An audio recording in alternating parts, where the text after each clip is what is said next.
The inaugural World Conference of Classics has been held in Beijing. Scholars from around the globe have gathered to engage in a cross-cultural exploration of ancient wisdom, opening the door to deeper mutual understanding between China and the West.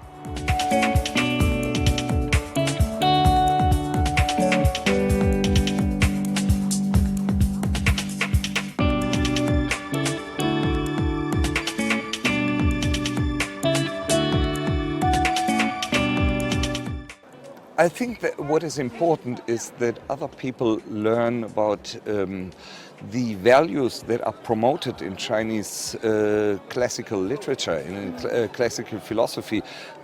In many respects, it is actually similar to what we find in Greek classics.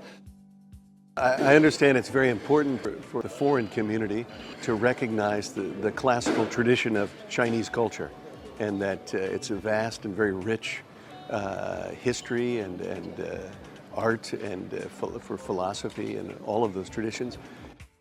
I think one of the impressive things about Chinese civilization is the continuity, the longevity of the civilization, the creativity of the civilization, and the adaptability of Chinese civilization.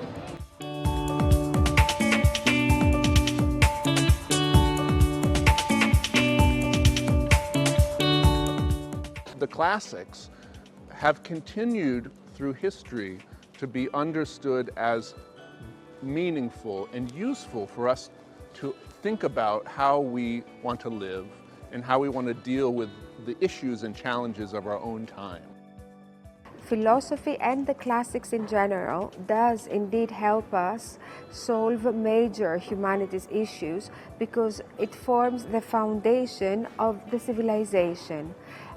The culture itself, history and philosophy are the basis of humanity.